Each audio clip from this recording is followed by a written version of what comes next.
Alhamdulillah, summa alhamdulillah.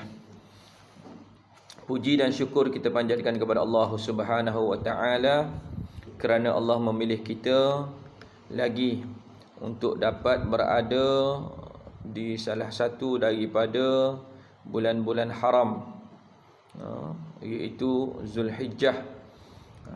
Pertama sekali, kalau cikgu-cikgu di sekolah biasa dia buat spot check.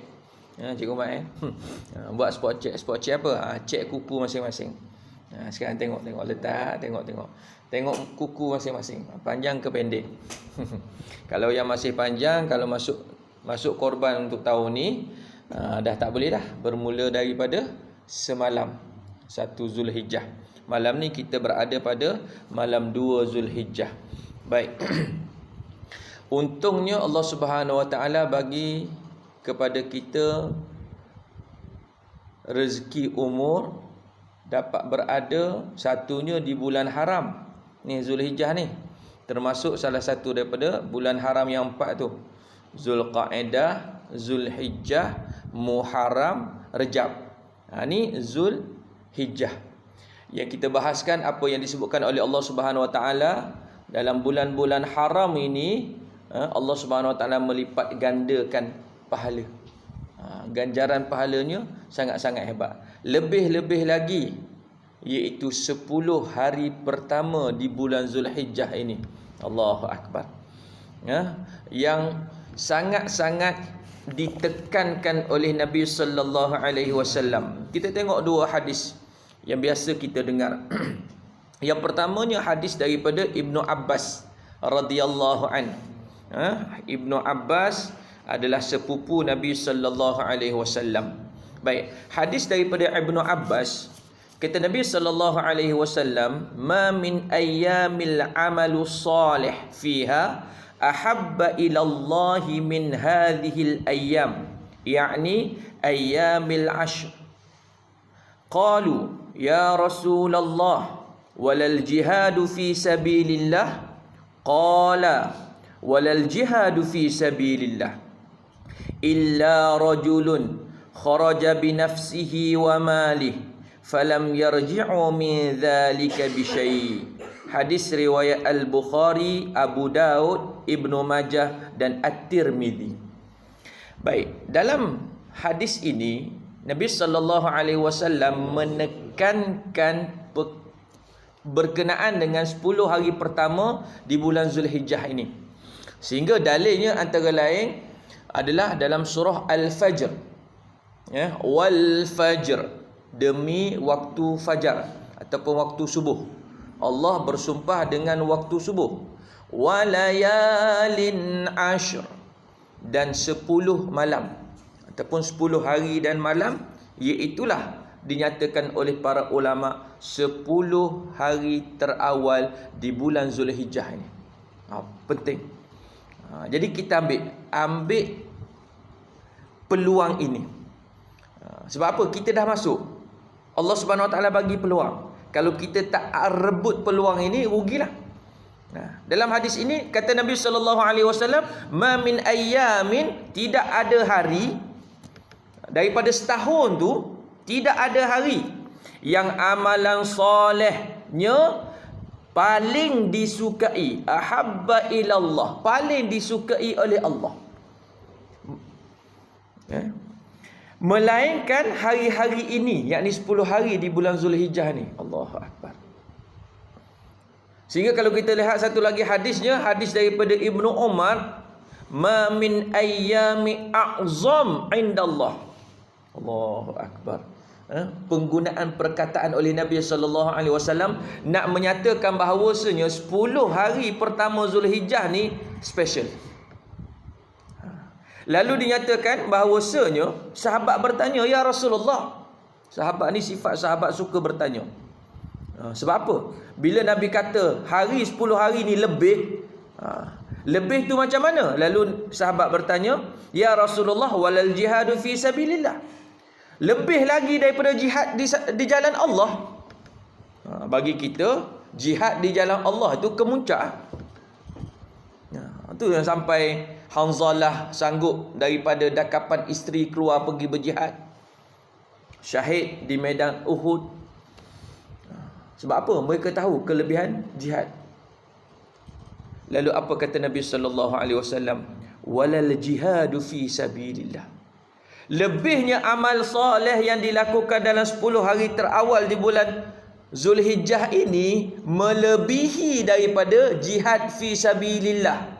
Allahu akbar. Angkat senjata, berperang lawan musuh Allah. Illa, kata Nabi sallallahu alaihi wasallam, kecuali illa rajulun kharaja bi nafsihi wa mali, kecuali seorang lelaki, yakni orang yang pergi berjihad itu keluarnya dengan diri dia dan harta dia, falam yarji'u min dzalika bi syai', dan dia tidak kembali. Maksudnya kalau orang pergi berjihad, menang dia balik. Menang dia balik. Pahala, kelebihan orang yang beramal ibadah 10 hari terawal di bulan Zulhijjah ni melebihi pahala ataupun kebaikan orang yang pergi berjihad tu. Kecuali yang pergi tak balik-balik. Maksudnya syahid di jalan Allah Subhanahu Wa Taala. Ya Allah. Bila kita teliti hadis ini, betapa besarnya, maka sangat-sangat rugi kalau kita tak ambil peluang. Nak ambil peluang nak buat apa? Hadis daripada Ibnu Umar. Kata Nabi sallallahu alaihi wasallam, "Ma min ayyamin a'zamu 'indallah wa la ahabba ilaih al-'amalu fihinna min ayyamil 'ashr Dzulhijjah." Dzulhijjah. Atau qala hadhihi al-ayyam fa'aktharu fihinna min at-tasbih wat-takbir wat-tahmid wat-tahlil. Hadis riwayat Imam Ahmad. Kata Nabi SAW, tidak ada hari-hari yang lebih agung, yang disukai oleh Allah Subhanahu Wa Taala untuk beramal saleh selain 10 hari ini, yakni 10 awal Zulhijjah ini. Maka perbanyakkanlah bertasbih subhanallah, bertakbir Allahu Akbar, bertahmid alhamdulillah, dan bertahlil la ilaha illallah. Dan dibahaskan oleh para ulama, perkara-perkara seperti ini menjadi satu sunnah yang ditinggalkan.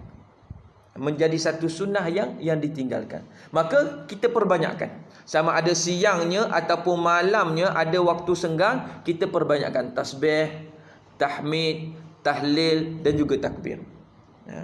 Yang kita buat selepas mayang tu satu hal lah. Yang masa-masa senggang kita perbanyakkan. Sebab apa? Ini yang disebutkan oleh Nabi sallallahu alaihi wasallam. Apa lagi yang perlu kita buat sepanjang 10 hari pertama ataupun sepanjang 10 hari pertama di bulan Zulhijjah ini, ialah memperbanyakkan puasa. Dan tahniah orang yang berpuasa pada hari ini. Yang tak puasa lagi jangan kecil hati, ada lagi peluang. Esok double. Bagi yang ada qada Ramadan, esok jadi triple. Sebab apa? Puasa bulan Zulhijjah hari Khamis pula. Kalau orang yang qada sekali. Maka kita perbanyakkan. Berapa hari ustaz nak puasa? Seeloknya 9 hari. Daripada hari pertama hari ini sampailah hari Arafah, iaitu hari Khamis minggu depan. 9 hari. Banyak sangat ustaz 9. Diskaun sikit. Ambillah hari Isnin Khamis. Esok Khamis, minggu depan ada Isnin dan juga hari Khamis. Sikit lagi tak boleh? Boleh. Last sekali. Peluang terakhir. Tak ambil yang ni, tumbuk. Iaitu pada 9 Zulhijjah, hari Arafah. Yang ni nak tak nak buat. Kita kempen dah ni. Nak tak nak buat. Malam ni niat terus. Lama lagi ustaz, 8 hari lagi. Tak apa. Nak tak nak kita niat supaya apa? Ambil peluang ini. Kena pula tahun ni 9 Zulhijjah tu ikut kalendarnya hari Khamis. Double. Dah lah double. apa yang Nabi SAW janjikan tentang orang yang puasa pada 9 Zulhijjah, hari Arafah. Siapa yang berpuasa pada hari Arafah, Allah menghapuskan dosanya setahun yang lalu dan setahun akan datang. Allahu Akbar. Kena pula kalau yang cikgu-cikgu, yang anak-anak sekolah hari Khamis minggu depan sana cuti. Cuti peristiwa. Jadi tak ada alasan untuk tak puasa. Kita nak tengok suasana macam mana? Hari Khamis minggu depan, bukan esok, hari Khamis minggu depan tak ada orang kat warung-warung. Balik sembahyang subuh, balik rumah. Tak ada kat warung-warung. Nak beli juga boleh. Beli bungkus untuk siapa? Orang yang tak puasa kat rumah. Orang yang tak boleh puasa lah. Orang perempuan yang datang haid dan sebagainya. Tapi bukan untuk kita yang belajar. Sebab apa? Sayang. Sayang 1000 kali sayang. Dah banyak kali ditekankan. Dah banyak kali diceritakan. Alasannya apa? Sunat je Ustaz. Allahu Akbar. Tuan-tuan, kita letak macam ni lah. Ni kita muzakarah sama-sama. Kita letak macam ni. Kalaulah takdirnya tahun ni adalah Zulhijjah terakhir kita dapat. Sebab apa ni? Ni kes dekat je ni. Ni Taman Maju Padu. Sebelah-sebelah sana Taman Bahagia kan. Allahu Akbar. Dah PKPD kan dia, kawasan dia kan. Nak tak nak tu Jadi kalaulah ini Zulhijjah terakhir, ganjaran yang Nabi SAW janji ini, hapus dosa setahun lalu, setahun akan datang. Kalaulah Zulhijjah tahun depan kita tak dapat, sama ada tak dapat tu kita meninggal, ataupun tak dapat tu berakhirnya dunia ini, maka kalau kita tak buat tahun ni, Allah rugi besar. Menyesal tak sudah. Jadi kita cuba untuk buat. Kempen lah anak dan isteri kita, yang ada ramai isteri-isteri. Untuk apa? Sama-sama kita buat. Sebab tahun ni korban buat tak ada. Bila tak ada korban buat apa? Abang Jo, masak apa? Jadi 10 Zulhijjah raya, sembahyang raya, lepas tu ikutlah nak pergi mana. Ke macam mana? Apa cadangan di peringkat surau? Sebab besar ni, Aidul Adha besar. Sebab dibahaskan oleh para ulama. Antara Aidul Fitri dan Aidul Adha, lebih afdal ataupun lebih besar harinya ialah Aidul Adha. Sebab Aidul Fitri lepas sembahyang raya, ada tak ibadah khusus yang Allah khususkan? Tak ada. Tapi Aidul Adha lepas sembahyang raya ada ibadah khusus yang termaktub dalam Quran. Fasalli li rabbika wanhar. Selesai sembahyang raya, sembelih korban.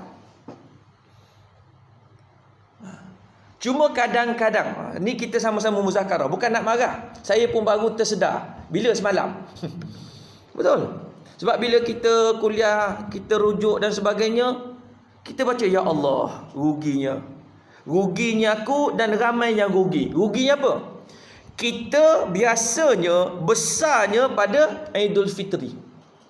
Tak ada Ustaz, kita biasa-biasa je. Okey. Baju raya puasa dengan baju raya haji, mana banyak? Bukan mana banyak. Raya puasa ada baju raya, raya haji memang tak. Mana ada orang beli baju raya haji? Orang pun tak buat promosi. Mana ada promosi sempena hari raya Aidul Adha? Tak ada. Biskut raya haji ada? Memang tak lah. Orang tak sibuk dengan lemau, orang tak sibuk. Sebab apa? Kita membesarkan, istilahnya ni kita muzakarah. Kita membesarkan Aidul Fitri, sedangkan di sana Aidul Adha korban. Orang sanggup berhabis-habisan Aidul Fitri. Apa dia? Biskut raya, baju raya, sampul duit raya, sediakan duit raya, sampai beribu-ribu. Nak masuk korban 700, minta maaf tak ada duit. Sebab apa? Dah habis lah raya puasa. Orang yang ada ramai anak, Ramai cucu. Cikgu dah ramai cucu. Berapa orang cikgu? 8 orang. Kalau 8 orang, takkan cucu nak bagi RM10 raya puasa. Seorang 100, 800. Tu baru cucu. Cucu-cucu saudara apa semua-semua. Kira-kira duit raya tu saja dekat 2,000. 2,000 dah dapat 2 bahagian lebih untuk korban. Ni contohlah Cikgu Mael dia masuk korban. Sehingga nak raya korban ni, tak ada duit, habis raya haji. Allahu Akbar. Kita tersilap fokus. Tak ada pun dalam sunnahnya, okey, hari raya puasa kena bagi duit raya. Tak ada. Tapi sunnah yang besar, hari raya haji, korban. Allah Akbar. Ni sama-sama kita muhasabah. Supaya apa? Kita nampak nanti. Untuk kalau rezeki kita dapat lagi tahun depan raya puasa, berpada-pada. Jangan pula, Ustaz, raya puasa tahun depan balas dendam. Sebab tahun ni tak ada baju raya. Allah, jadi tahun depan double. Janganlah. Sebab kita dah belajar. Kita dah sedar. Seolah-olah kita ni ditipu. Istilahnya dah ditipu. Kita lebihkan raya puasa. Marhabannya sampai sebulan. Allahu Akbar. Tak salah.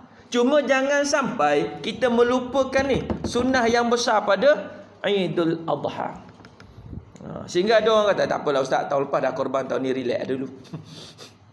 Allah, kalau boleh setiap tahun. Allah Akbar.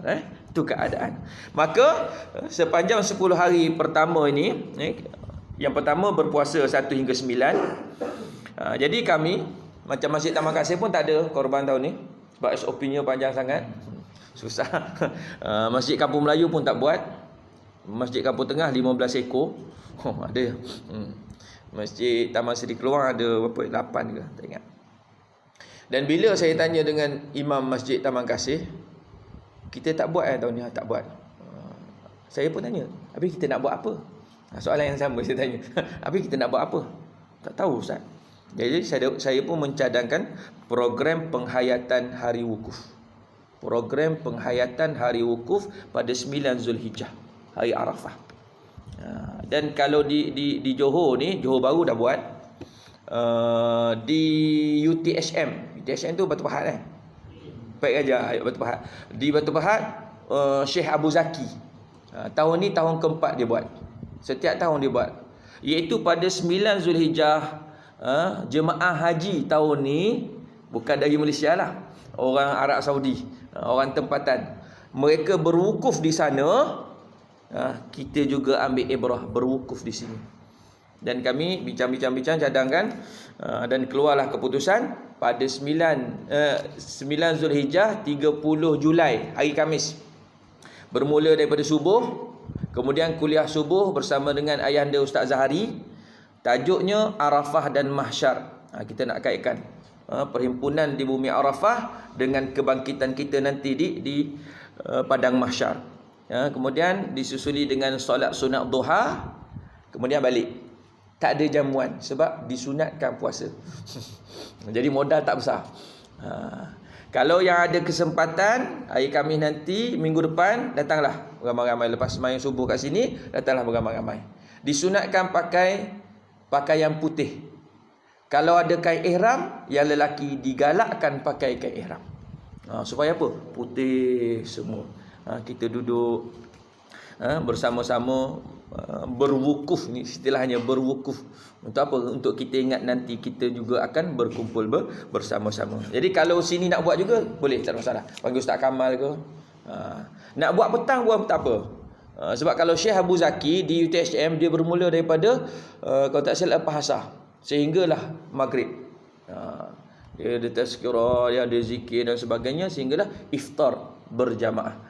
Berbuka puasa bersama-sama. Jadi bincanglah kalau nak buat, insya-Allah perkara yang baik kalau kita sama-sama buat, insya-Allah Allah Subhanahu Wa Taala melipat gandakan pahalanya. Sepanjang 10 hari pertama ni, perbanyakkanlah bersedekah, berkorban, beristighfar, solat sunat, membaca Al-Quran, berqiyamul lail, berselawat dan sebagainya. Perbanyakkanlah amal soleh. Sebab sangat-sangat Allah Subhanahu Wa Taala sayang. Bila hadisnya menyatakan bahawasanya Allah sangat sayang, ini ruang dan peluang kita nak rebut.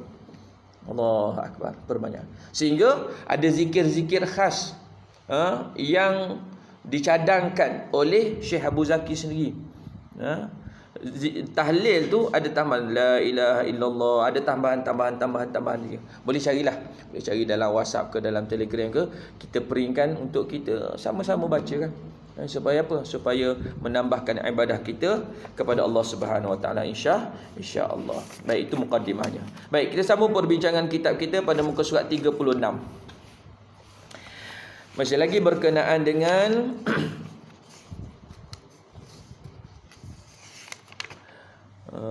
kematian yang baik ini. Dalam Ar-Riqah wal Buqa, Ibnu Abi Dunya meriwayatkan daripada Miskin Ibnu Baqir bahawa ketika Warad Al-Ajli meninggal dunia dan dibawa ke lubang kuburnya, orang-orang turun ke dalamnya, yakni ke dalam lubang kubur untuk meletakkannya. Tiba-tiba terbentang bunga raihan di lubang kuburnya. Kemudian sebahagian orang mengambil bunga raihan itu dan membiarkannya selama 70 hari. Tetapi bunga itu tetap masih segar dan tidak berubah. Banyak orang yang datang dan pergi untuk melihatnya. Semakin hari semakin banyak. Setelah itu pihak berkuasa mengambil dan menjauhkannya daripada orang ramai kerana khawatir akan timbul fitnah. Kemudian barang itu menghilang dari rumah pihak penguasa itu tanpa diketahui bagaimana barang itu menghilang. Ini satu kisah yang diceritakan berkenaan dengan orang yang soleh, orang yang banyak amal ibadahnya di atas dunia ini. Banyak amal ibadah mana yang banyak tu? Yang sunat lah. Yang wajib nak tak nak memang kena buat. Macam kita bincang dalam perbincangan yang lepas berkenaan dengan solat-solat sunat itu. Kenapa Nabi SAW sangat-sangat menggalakkan kita memperbanyakkan solat sunat? Kerana di sana ada hadis yang diriwayatkan oleh Imam Ahmad Ibn Hanbal menceritakan bahawasanya apabila kita melakukan solat-solat yang wajib, solat-solat yang wajib, dan solat ini merupakan ibadah pertama yang akan dinilai oleh Allah Subhanahu Wa Taala. Nak hitung tu, kat mana hitung kat sana? Nak hitung tu dia bukan panggil jemaah Qaryah An-Naim, jemaah surau An-Naim, beratur semua, cek, selesai masuk. Tak. Dia akan cek sorang-sorang. Hisab kita ni sorang-sorang. Dan hisab tu detail. Dia akan cek semayang yang fardu. Tengok. Sehingga dalam hadis tersebut menyatakan bahawasanya Allah Subhanahu Wa Taala berfirman kepada para malaikat, tengok semayang dia, adakah sempurna ataupun tidak yang fardu. Kalau sempurna, catatkan sempurna. Kalau tidak sempurna, ada kecacatan. Ialah yang kita semayang 5 waktu ni, maghrib tadilah, tak ambil jauh, maghrib tadi, siapa berani jamin dia khusyuk 100%? Allah Ustaz. Dah minta tu, sebelum semayang tu dah minta, ya Allah aku nak khusyuk. Kita kena minta, ya Allah aku nak khusyuk. Allahu Akbar. Dengar imam baca sedap, sedap bacaan imam. Macam aku duduk kat muka, dia dah melayang dah. Dah melayang dah. Allahu Akbar. Nak khusyuk tu. Jadi ada kelompangan, ada kekurangan. Bila semayang yang fardu kita ni ada kekurangan, apa kata Allah Subhanahu Wa Taala? Allah arahkan malaikat, tengok ada tak dia buat amalan sunat. Kalau ada dia buat amalan sunat, tampung amalan wajib ini dengan amalan sunat. Allahu Akbar. Sebab itulah digalakkan untuk puasa sunat juga ni, untuk apa? Supaya kalau ada kelompangan dalam puasa kita yang wajib, yang Ramadan tu, maka puasa-puasa sunat ini akan menampal. Allahu Akbar. Itu penting sangat. Baik, apabila dikuburkan seorang yang hebat ini, tiba-tiba di dalam kuburnya terbentang bunga raihan. Kemudian sebahagian daripada orang yang menurunkan jenazah ke dalam kubur tersebut, mengambil bunga raihan itu dan membiarkannya selama 70 hari. Yang hebatnya, yang peliknya, bunga itu tetap segar dan tidak berubah 70 hari. Kita pergi juga Cameron Highland, beli bunga, oh segar kat atas, turun bawah aja layu dah. Tak sampai sehari. Ni 70 hari, ya Allah, hebat. Lalu apabila ramai orang datang pergi untuk tengok, semakin hari semakin ramai, maka pihak berkuasa ambil peranan. Ambil peranan apa? Mereka ambil dan simpan satu tempat. Supaya apa? Tak timbul fitnah, tak jadi tempat itu pemujaan dan sebagainya. Sebab orang Melayu kita ni, terutamanya lah, kalau benda pelik sikit je, habis. Ingat dulu satu peristiwa kat mana, pokok menangis. Pokok menangis, kemudian keluar air, orang tadah buat ubat, lala cek, riang. Apa ni sini orang panggil apa? Orang Kelantan panggil riang, yang bunyi dalam hutan tu. Apa dia? Cengkerik. Tak, yang bunyi kuat tu. Riang-riang kan? Riang-riang betul lah. Kau apa je panggil kau? Riang tak? Okay. Rupa-rupanya binatang tu, air dia yang jatuh. Sebab dia berkumpul ramai di pokok, tak tahulah air apa. Tapi orang ambil, la ilaha illallah. Ramai pula tu pergi tadah air buat ubat lah. Adalah seorang dua sembuh. Ni orang kita ni kalau benda pelik sikit, Allahu akbar, berderu. Baik. Kemudian barang itu menghilang dari rumah pihak berkuasa sehingga tak tahu bagaimana dia menghilang. Hal ini berlaku kepada seorang yang alim. Sebab itulah orang alim ni hebat. Walaupun dia meninggal dunia, walaupun dia dah meninggal dunia, kalau kita ziarah kubur, kita tahu ni kubur orang alim, kita pergi. Kalau boleh berbicara, berbicara dengan diri kita sendirilah. Ya Allah, hebatnya orang ni. Kita tahu sejarah dia, orang alim kat kampung kita. Kita balik ke kampung, tanah perkuburan, kita tahu. Jangan sampai ada pemujaan, sudahlah. Kita tahu bagaimana amal ibadah dia, kita tahu bagaimana akhlak dia. Orang hebat. Apabila beliau meninggal dunia dan digali lubang kubur untuk mengebumikannya, didapati terdapat bunga. Orang-orang yang ditugaskan untuk menggali kubur beliau mengeluarkan bunga tersebut dari lubang kubur, namun ajaibnya ia tetap mekar selama 70 hari. Pihak berkuasa bimbang akan timbulnya fitnah daripada kejadian itu. Mungkin sahaja terjadinya pemujaan dan sebagainya. Benda pelik, kadang-kadang orang ambil kesempatan. Sebab itulah kalau kita tengok di Mekah, dua tanah haram, Mekah dan Madinah, walaupun ada orang petikai bahawasanya kenapa penguasa Arab Saudi, tempat-tempat bersejarah kadang-kadang ada yang ditukar. Contoh tempat rumah kelahiran Nabi sallallahu alaihi wasallam, daripada Masjid Kucing, dulu Masjid Kucing yang belah sana tu, sekarang ni ada kat Tandas. Kemudian dibuat apa? Dibina perpustakaan. Tujuannya apa? Tujuannya supaya tempat itu tidak jadi tempat pemujaan. Dan memang ada orang pergi, walaupun sekarang ni dah ditulis label besar-besar, tempat ini tak ada apa-apa kelebihan, hanya tempat kelahiran Nabi sallallahu alaihi wasallam, tapi masih lagi ada orang pergi sujud, cium kat situ. Pelik. Walaupun dah tulis jelas kat situ. Macam di perkuburan Uhud, perkuburan syuhada Uhud. Saya dengar cerita daripada mutawih yang lama. Dia kata apa? Dulu tak ada ni, pagar ada tapi tak adalah cermin tu, cermin daripada plastik kan, tak ada. Tapi terpaksa buat, kerana orang yang datang bukan berdoa saja. Sunnahnya bila datang ke makam syuhada Uhud ini, sunnahnya ialah berdoa ataupun memberi salam kepada Sayyidina Hamzah dan orang-orang yang mati syahid ketika peperangan Uhud. Itu sunnahnya. Tapi yang dibuat apa? Bawa duit balik, minta hajat.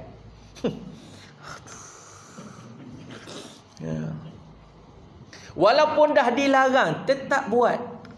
Mana tahu Ustaz, takut kok jadi. Itulah ayat dia. Kok jadi.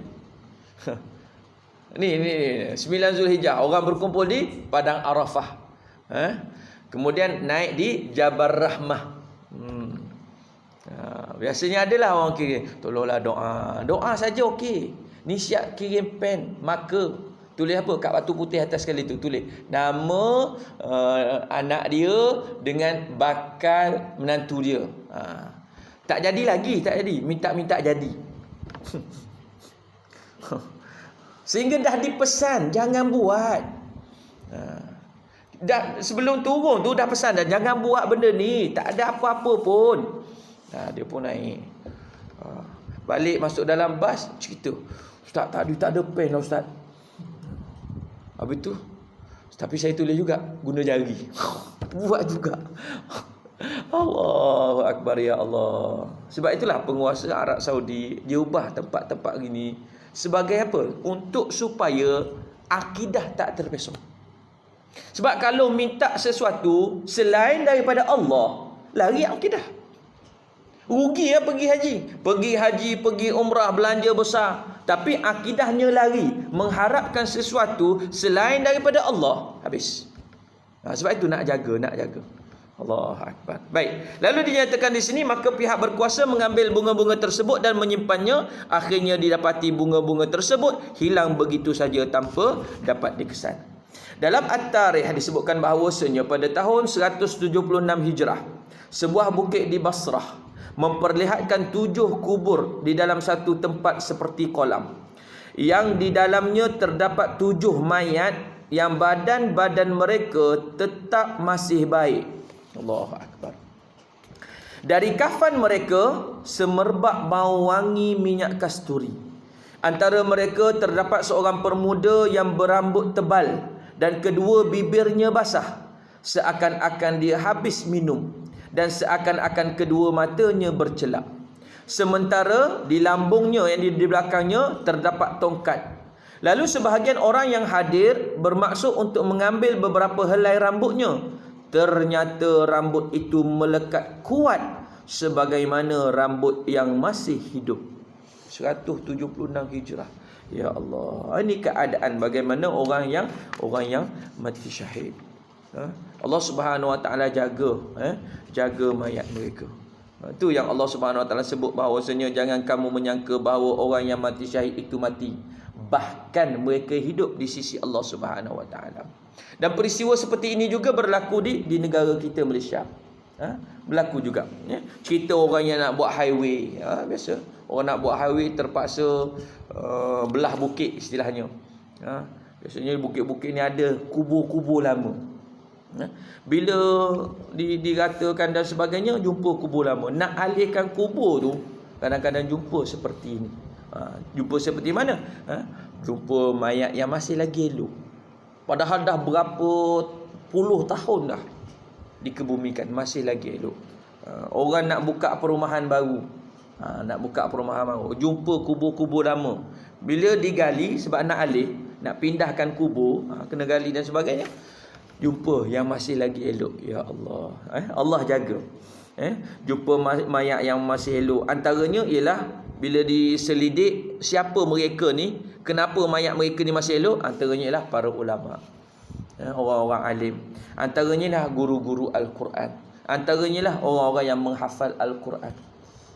Allah Subhanahu Wa Taala jaga mayat mereka.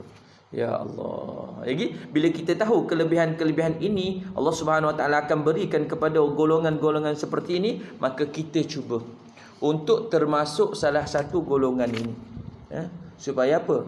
Mayat kita juga tidak repuk. Istilahnya tidak repuk. Ustaz senang aja, tak nak repuk, awet je lah. Bukan Firaun nak awet ni. Firaun tak repuk kan, sampai sekarang orang boleh pergi tengok tu. Untuk apa? Untuk ambil ibrah. Betapa dia rasa dia hebat, dia mengaku dia Tuhan, keras macam tu je. Sebab apa? Kuasa Allah mengatasi segala-galanya. Itulah sedikit sebanyak yang dapat kita kongsikan bersama pada malam ini. Yang baik datangnya daripada Allah Subhanahu Wa Taala, buruk dan lemah itu datangnya daripada kelemahan kita semua. Hakikatnya semua ilmu itu adalah milik Allah Subhanahu Wa Taala. A'udzubillahi minasyaitonirrajim. Bismillahirrahmanirrahim. Alhamdulillahirabbil alamin wassalatu wassalamu ala asyrafil anbiya'i wal mursalin sayyidina Muhammadin wa ala alihi wa sahbihi ajma'in. Allahumma anfa'na bima 'allamtana wa 'allimna bima yanfa'una wa zidna 'ilma. Allahumma rzuqna 'ilman nafi'a wa rizqan wasi'a wa 'amalan salihan mutaqabbala. Allahumma inna nas'aluka al-huda wat tuqa wal 'afafa wal ghina. Subhanakallahumma wa bihamdik nashhadu an la ilaha illa ant nastaghfiruka wa natubu ilaik. Wa sallallahu ala sayyidina Muhammad wa ala alihi wa sahbihi wa baraka wa sallam. Walhamdulillahi rabbil alamin. Taqabbalallahu minkum.